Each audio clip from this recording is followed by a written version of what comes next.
और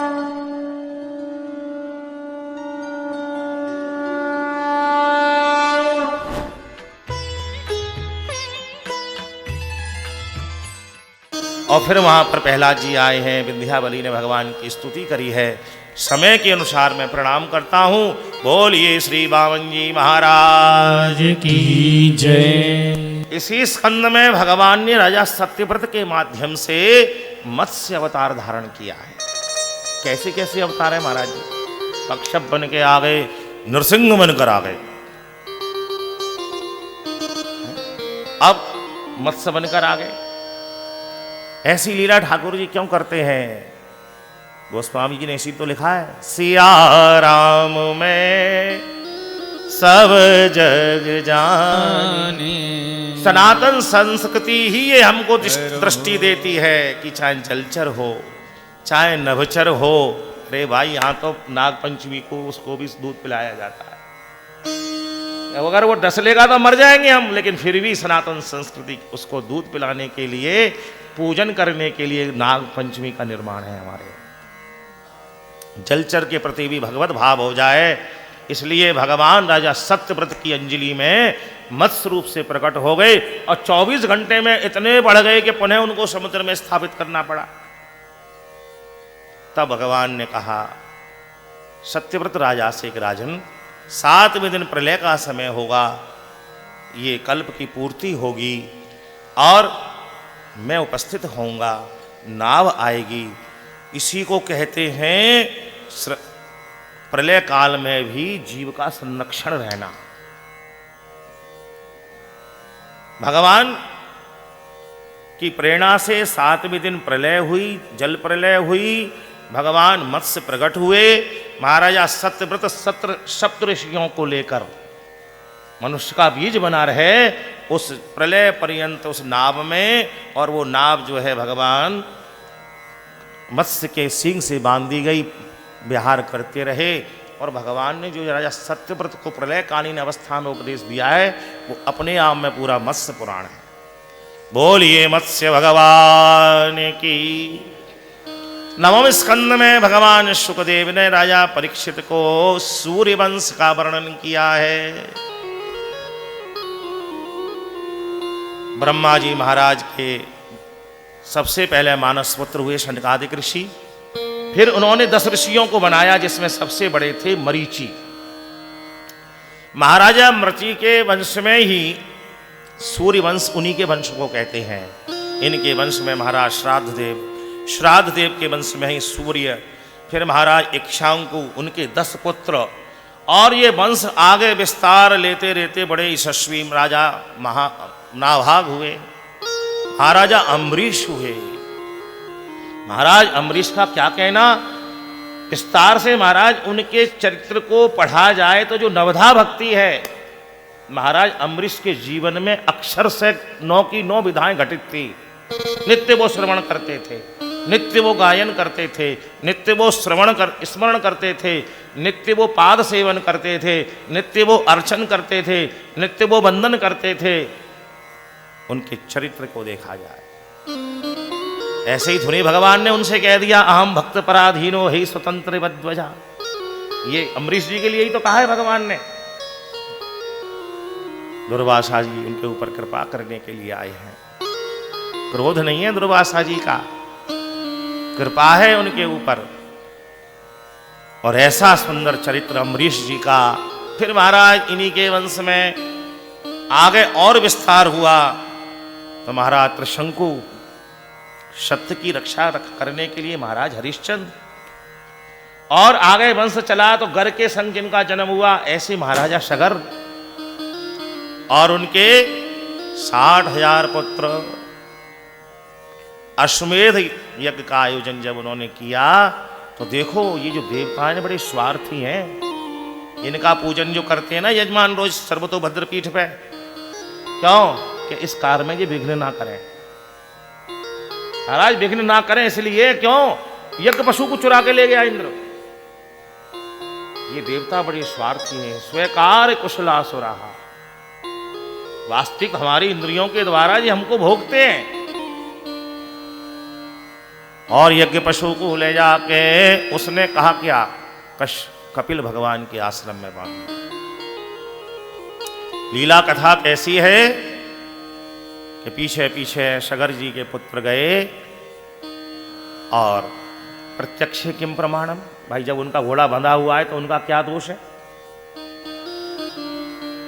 वाणी से अपमान हुआ कपिल भगवान का और थोड़ी सी भ्रकुट विलास सृष्टि हुई वाली बात हो गई और 60,000 के 60,000 भस्मीभूत हो गए। पीछे पीछे अंशुमान ने जाके अनुनय विनय करी, महाराज अज्ञान बस ऐसा हो गया है, भावना तो ऐसी नहीं थी। तो बोले कोई बात नहीं, ये तो माँ गंगा पृथ्वी पे आनी चाहती है इसलिए लीला हो रही है। वामन भगवान के द्वारा वो स्थापित तो हो गई हैं, लेकिन वो स्वर्ग तक अटकी हुई हैं, सत्यलोक तक हैं। अरे पृथ्वी पे आए वो इसलिए लीला हो रही है। अंशुमान चिंता मत करो, ले जाके यज्ञ पशु से यज्ञ पूरा कराओ और गंगा जी का आह्वान करो। मैं उनका दर्शन करना चाहता हूं और वो गंगा यहीं आके पूर्णता को प्राप्त होंगी, इसलिए मैंने ऐसी लीला करी है। देखो हमें ऐसा लगता है कि संतों के जीवन में कभी कभी क्रोध आ गया हमारे ऊपर, ऐसी वाणी इन्होंने बोल दी, लेकिन वो क्या है, हमारे लिए वही वरदान है। परीक्षित जी के जीवन को देख लो, 7 दिन में मरने का शाप नहीं लगे श्रृंगी के द्वारा, तो कहां से श्रवण करते कथा। तो कपिल भगवान यदि 60,000 पुत्रों का भस्मीभूत नहीं करें तो कहां से गंगा जी का आह्वान। तो कृपा है इसमें छिपी हुई। नारायण अंशुमान घोड़े को लेकर आए हैं और उन्होंने राजा सगर का यज्ञ पूरा हुआ और फिर अंशुमान जी गंगा जी के लिए शरीर पूरा हो गया। पर महाराज दिलीप लगे, शरीर चला गया और फिर महाराजा भगीरथ भाग्य के रथ पर जो आरूढ़ होता है उसी का कार्य सिद्ध हो जाता है। माँ गंगा प्रसन्न हो गई, उन्होंने कहा बेटा आने को तो तैयार हूं, लेकिन मेरे प्रबल वेग को कौन सहन करेगा। रसातल में चली जाऊंगी, कपिल भगवान का जो उद्देश्य है वो पूरा नहीं होगा, मैं वहां तक पहुंच भी नहीं पाऊंगी। तो माता आपके वेग को कौन सहन कर सकता है। तो भैया चाहे जहर को धारण करने की बात हो, चाहे अमृत को धारण करने की बात हो, एक ही पर्सनैलिटी पे दृष्टि रुकती है। नमः शिवाय, ओम नमः शिवाय, हरि हरि भोले नमः शिवाय। माँ गंगा के लिए भगवान भोलेनाथ का स्मरण किया गया और भगवान भोलेनाथ अपनी जटाओं को फैलाकर गंगोत्री से ऊपर गौमुख से भी ऊपर महाराज अपने विशाल शरीर को लेकर जटाओं को लेकर खड़े हो गए।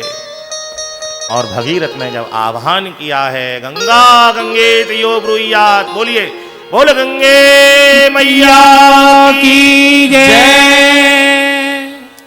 सबने जय बोली है, जय बोलने से कल्याण नहीं होगा। गंगा जी के लिए कहा जाता है दरस परस मज्जन करवाना।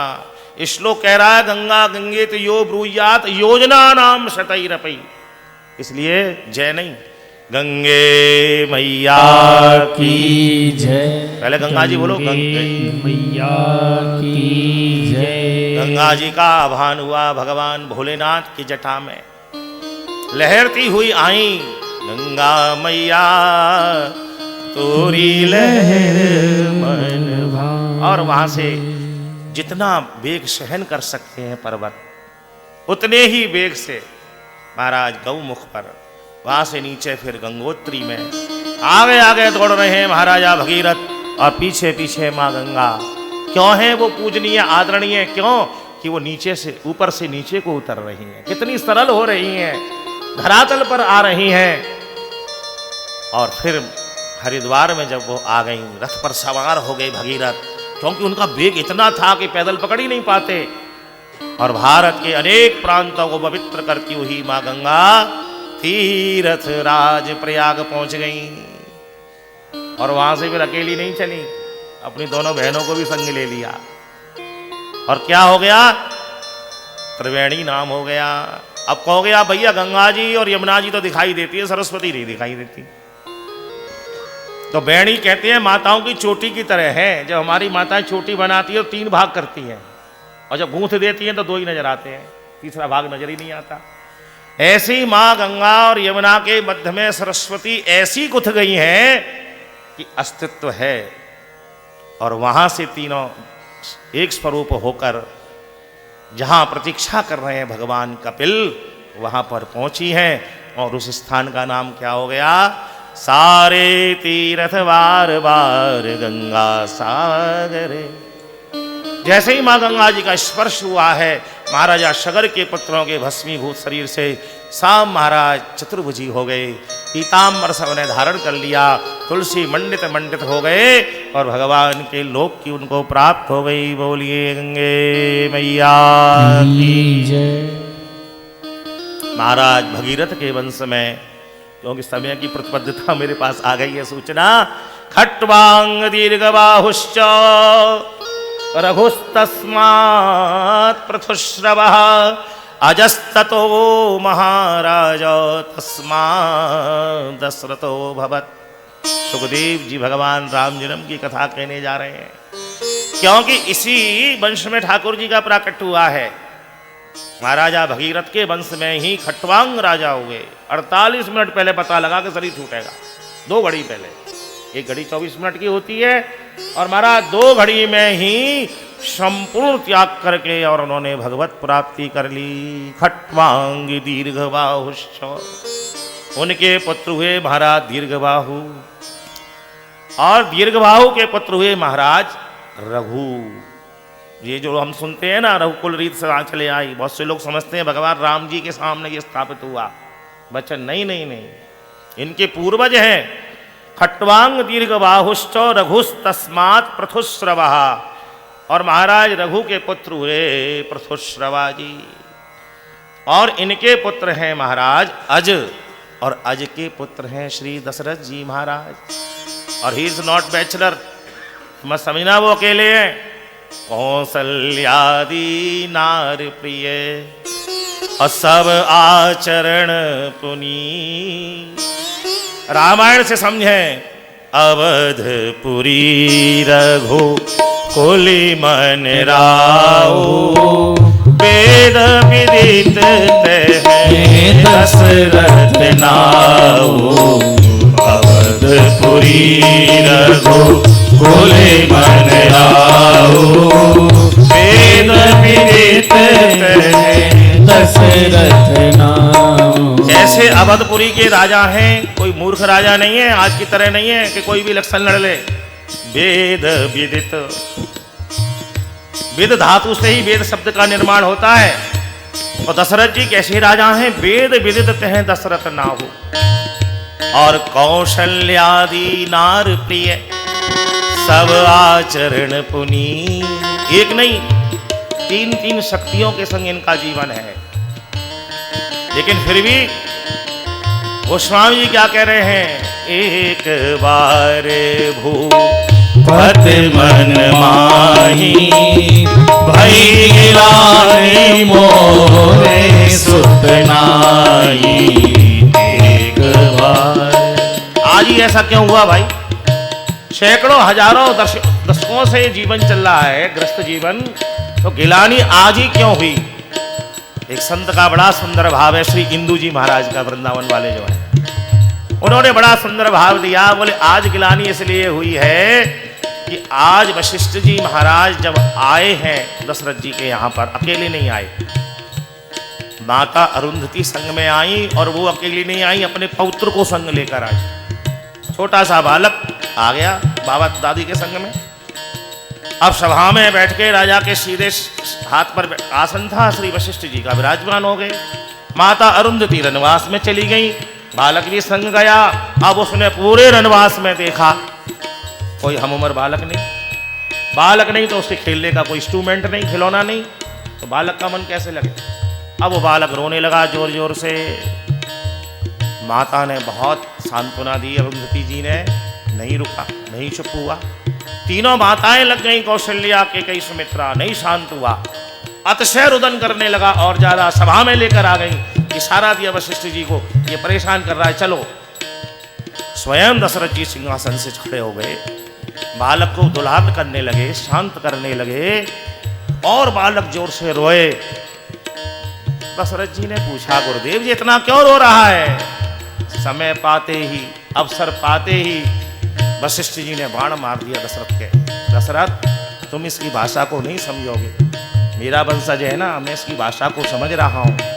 ये रो रो के कह रहा है कि हे दादाजी, तुम तो दशरथ के गुरु हो, लेकिन जब मैं बड़ा होऊंगा तो किसका गुरु बनूंगा? इसके तो कोई संतान नहीं है। और इतना कहते ही बालक को लेके चले गए वशिष्ठ जी, लेकिन दशरथ जी की सुख चैन को ले गए। इसलिए एक बार भूपत मन माई, भैलाने मोरे सुत नाई। वशिष्ठ जी की इस बात को सुनकर गिलानी से परिपूर्ण हो गए दशरथ जी। तो बोले, अब जिसने दर्द दिया है वही इलाज करेंगे, तो अन्यत्र कहीं नहीं गए। गुरु ग्रह गोरत गयो महिपाला, चरण लागे करे विनय विशाला। गुरु ग्रह तोरत। कभी भी मन में गिलानी हो, ऐसे गुरु का वर्ण करो जिससे जाकर संवाद कर सकते हो, अपनी बात रख सकते हो कि आज मन में ये क्लेश है। और जैसे ही वशिष्ठ जी के आ गए, निज सुख दुख सभी गुरु रही सुनायो। सुनते ही वशिष्ठ जी प्रफुल्लित हो गए। दशरथ जी रो रहे हैं, वो महाराज अपना सुख दुख सुना रहे हैं और वो हंस रहे हैं। धरहु धीरे हुए। अरे दशरथ, मैं तो इंतजार कर रहा था कि जब भगवान ने तेरे भाग्य में 4-4 पुत्र दिए हैं तो तेरे मन में संकल्प क्यों नहीं आता? धरहु धीरे होई है सुत चारी, त्रिभुवन वेदित सकल भयहारी। भाई, थोड़ी सी रुकावट है, प्रारब्ध थोड़ा अटक रहा है, तो थोड़ा सा उपाय करा दो। अरे गुरुदेव, आपका हाथ किसने पकड़ा है? अयोध्या के खजाने पे हाथ का अधिकार है, और शास्त्रों में महाराज जी ऐसा वर्णन है कि विश्व की सारी संपत्ति पे अधिकार ब्राह्मण का है। आपका हाथ किसने पकड़ा है? आप तो गुरुदेव हैं। तुरंत चलो। फिर वशिष्ठ जी ने देर नहीं किया, दशरथ तुम पहुंचो, मैं आया। श्रृंगी रे सही वशिष्ठ बुलावा, पुत्र काम सुख यज्ञ करावा। भगत सहित मुनि। देखिए, ब्रह्मेति 3 शब्द आए उस पर्सनैलिटी के लिए भागवत में। प्रथम स्कंध में ब्रह्मेति, परमात्मेति, भगवानीति शब्दतः। ज्ञानी के लिए वो ब्रह्म है, कर्मयोगी के लिए वो परमात्मा है, लेकिन भक्त के लिए तो भगवान है। इसलिए ज्ञान के संग आहुति नहीं दी गई, कर्मयोग के संग नहीं। भगत सहित, भगत सहित मुनि आहुति दीनी। और ये ध्यान रखना, पहले ऋषि मुनि ही आहुति देते थे, क्योंकि वो मंत्र के दृष्टा होते थे। यजमान तो केवल सामग्री तैयार कराता था। भगत सहित मुनि, वशिष्ठ जी ने भी नहीं दी, केवल श्रृंगी ऋषि ने दी। भगत सहित मुनि आहुति दीनी, प्रगटे अगन चरु कर लीनी। भगत सहित। और चमत्कार हो गया, साक्षात भगवान यज्ञ नारायण प्रकट हो गए चरु का खीर का प्रसाद लेके। बोलिए श्री यज्ञ नारायण भगवान की। और यज्ञ नारायण भगवान ने वो प्रसाद किसको दिया? सीधे दशरथ जी को नहीं। यजमान के सिंहासन पर कौन बैठा है? श्रृंगी ऋषि। तो यज्ञ नारायण ने वो प्रसाद दिया श्रृंगी ऋषि को, श्रृंगी ऋषि ने प्रसाद दिया वशिष्ठ जी को। लीजिए, आपका कार्य सिद्ध हो गया। और वशिष्ठ जी ने वो प्रसाद दिया दशरथ जी को। कितने पुरुषों के हाथ लगे? भगवान यज्ञ नारायण की कृपा से रामभद्र हैं, श्रृंगी ऋषि की कृपा से श्री भरत लाल जी हैं, और वशिष्ठ जी की कृपा से श्री लखन लाल जी हैं, और दशरथ जी की तो केवल शत्रुघ्न लाल हैं। जैसे ही दशरथ जी के पास प्रसाद आया, उन्होंने उसके 2 भाग किए और एक भाग कौशल्या जी को दे दिया, आधे को उन्हें आधा कीना। और महाराज दूसरा भाग उसमें से माता कैकेयी को सुमित्रा जी को, और जैसे सुमित्रा जी अपने प्रसाद का अवलोकन कर रही हैं, कितने में एक चील आई और सारे प्रसाद का झपट्टा मार के ले गई और अंजना जी के मुख में रख दिया। बोलिए श्री हनुमान जी महाराज की जय हो। सुमित्रा जी तो बेचारी देखती रह गई, दोनों बहनों की ओर देख रही हैं, कौशल्या जी की ओर, कैकेयी जी की ओर। अरे बहनों, मेरा प्रसाद तो चिंता मत करे बहन, अभी हमने पाया थोड़ी है। दोनों माताओं ने अपने अपने में से सुमित्रा जी को देकर संतुष्ट कर दिया, इसलिए सुमित्रा जी के गर्भ से दो हुए और दोनों के सेवक हुए। जा दिन ते हरि गर्भ में आए, सकल लोक मुझ संपत्ति छाए। भगवान गर्भ में आ गए, देवताओं को पता लग गया, पूर्ण गर्भ हो जाता है, छठे महीने में झिल्ली से आवृत हो जाता है। तृतीय स्कंद में मैंने वर्णन किया था माता देवहूति के संवाद में। तो सारे देवताओं ने आके गर्भ में स्तुति करी, जय जय सुरनायक जन सुखदायक प्रणत पाल भगवंता। और धीरे धीरे गर्भ की वृद्धि हुई, और जब नवम मास शुरू हो गया तो भगवान ने प्राकट्य के लिए क्या निश्चय किया है? नौमी तिथि मधु मास पुनीता, शुक्ल पक्ष अभिजित हरि प्रीता। नौमी तिथि भगवान ने अपने प्राकट्य के लिए, भाई नौमी तिथि को क्यों निश्चय किया है? अरे नौमी तो रिक्ता है। भगवान की जब स्तुति करने के लिए सब देवता आए, गर्भ स्तुति करने के लिए, तो तिथियां भी आई। भगवान ने गर्भ में ही से सबके ऊपर दृष्टिपात किया, तो तिथियों को देखा तो 12 दिखाई दे रही थी। भगवान बोले हमने तो सृष्टि क्रम में 15 तिथि बनाई है, ये 3 कहाँ रह गई? बोले महाराज वो तीनों तो रिक्ता है ना बेचारी, चौथ नौमी चौदस, और आप संपूर्ण रूप से प्रकट हो रहे हैं तो वो आपको अपना रिक्त मुंह नहीं दिखाना चाह रहे हैं। भगवान बोले लो, अरे जो भरी हुई है उनको भरने में क्या मजा आएगा, जो रिक्त हैं उन्हीं को भरने में मजा आएगा, इसलिए उन तीनों को ही आगे बुलाओ, तुम 12 की 12 पीछे हो जाओ।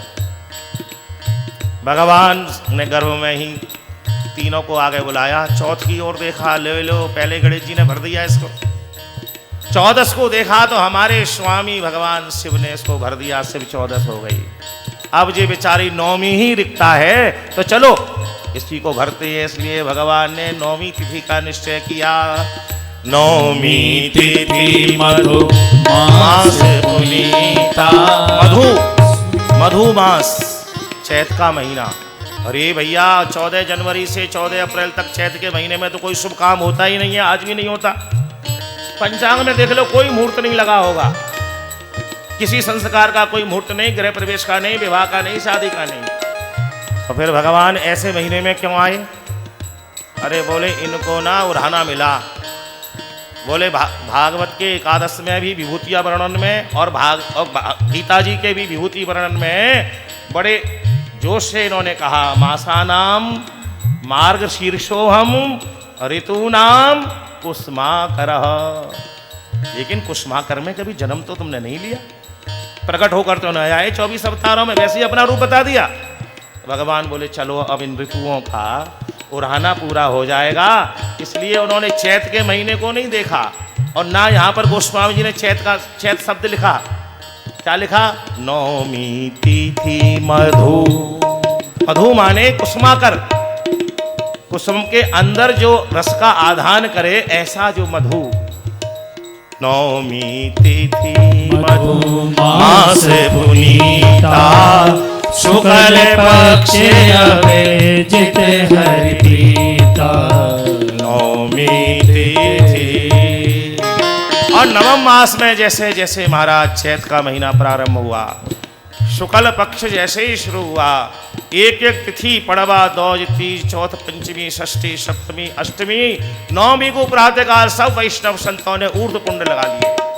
द्वादश तिलक धारण करके सुंदर अपना श्रृंगार करके सज धज के मंदिरों में चल गए, मंदिरों को सजा दिया गया, केले के खंभे स्थापित, मंगल थाल सजा दिए, पंचामृत बन के तैयार, भगवान को नाना प्रकार के व्यंजन तैयार भोग लगाने के लिए, और सब तैयारी करके बड़े प्रेम से भगवान की प्राप्ति के लिए गाना बजाना शुरू कर दिया। सब देव चले महादेव चले, ले ले फूलन के हार रे, आ जाओ प्यारे रघुरैया, आ जाओ प्यारे रघुरैया, आ जाओ प्यारे रघुरैया, आ जाओ प्यारे रघुरैया। और सारे वैष्णव संतों ने जब भगवान को पुकारा तो मध्याह्न के ठीक 12 बजे भगवान माँ कौशल्या के आगे प्रकट हो गए। बोलिए चतुर्भुजी नारायण भगवान की जय। भय प्रगट कृपाला दीन दयाला कौशल्या हितकारी, हर्षित महतारी मुनि मनहारी, अद्भुत रूप विचारी, लोचन अभिरामा तन घन श्यामा, निज आयुध भुज चारी, भूषण बन माला नयन विशाला, शोभा सिंधु करारी, कहीं दुई कर जोरी अस्तुत तोरी, कहीं विद करऊं अनंता, माया गुण ज्ञाना तीर्थ अमाना, वेद पुराण बनता, करुणा सुख सागर सब गुण आगर, जय गावे श्रुति संता, सो अमृत लागी जन अनुरागी, भयो प्रगट श्रीकंता, ब्रह्मांड निकाया निर्मित माया, रोम रोम प्रतिवेद कहे, मम उर शोभासी यह उपहासी, सुनत धीर मत थिर न रहे, उपजा जब ज्ञाना प्रभु मुस्काना, चरित बहुत विधि कीन चहे, कहीं कथा सुहाई मात बुधाई, यही प्रकार सुत प्रेमुल से, माता पुण्य बोली सोमत रोली, तजहु तात यह रूपा की जैसे सुलीला, अति प्रियशीला यह सुख परम अनुपा, सुन वचन सुजाना रोदन ठाना, सुन वचन सुजाना रोदन ठाना, हुए बालक सुन भूपा, यह चरित जगावे हरि पद पावे, तेना परे भव रूपा, यह चरित जगावे हरि पद पावे, तेना परे भव रूपा। विप्रधेन सुर संत हित लीन मनुज अवतार, निज इच्छा निर्मित तनु माया गुण गोपाल। चतुर्भुजी नारायण भगवान की स्तुति करने के बाद कौशल्या जी ने कहा, बाप बनकर क्यों आई? हमने तो हमसे कहा था चाहो तुम्हें समान सुत। अच्छा अच्छा अच्छा, भगवान सुनते ही हम बालक हो गए। तो बोले ऐसे नहीं, हमारे यहाँ बालक होता है तो रोता है, और वो नहीं रोएगा तो फिर हम रोना शुरू कर देंगे, इसलिए क्वाहम करो, को में कहाँ गया? तो भगवान सुन वचन सुजाना रोदन ठाना। बोले अच्छा चलो अब रोने की भी लीला कर ले। और जैसे ही महाराज ठाकुर जी ने रोदन किया है, 2 दासियां दौड़ी दौड़ी महल में पहुंच गई महाराज के पास। महाराज बधाइयो बधाइयो, ज्येष्ठ माता ने लाला को जन्म दिया है। गले का हार उतार के जैसे ही दक्षिणा में दिया, पीछे से 4 दौड़ी दौड़ी चली आई। राजन बधाइयो बधाइयो, दूसरी माता केकई ने भी बालक को जन्म दिया है, दूसरा हार उसको दे दिया। पीछे से 8 दौड़ी दौड़ी चली आई। राजन 2-2 लालाओं की बधाई हो, तीसरी माता ने 2-2 लालाओं को जन्म दिया है। दशरथ पुत्र जन्म सुन काना, मानहु ब्रह्मानंद समान। और फिर महाराज बाजा बुलवाया गया, वशिष्ठ जी महाराज को बुलाया गया। पूरे विप्र मंडली के साथ वशिष्ठ जी महाराज आए हैं, जैसे कि यहाँ संत मंडली आ गई है। स्वस्ति वाचन होकर भगवान का जात कर्म संस्कार संपन्न हुआ है। और फिर एक बधाई होगी, उससे पूर्व वशिष्ठ जी ने जैसे जात कर्म संस्कार कराया, वैसे ही पूज्यपाद महाराज जी का आशीर्वचन हो जाए। श्री राधे श्री राधे श्री राधे। लियाओ भैया, जब तक अयोध्यावासी सज धज के बधाई लेके आए, तब तक जो है वशिष्ठ जी की भूमिका में पूज्यपाद महाराज श्री का आशीर्वचन हो जाए। बोलिए श्री रामभद्र भगवान की जय। श्री राधे। राजा रामचंद्र भगवान की जय हो।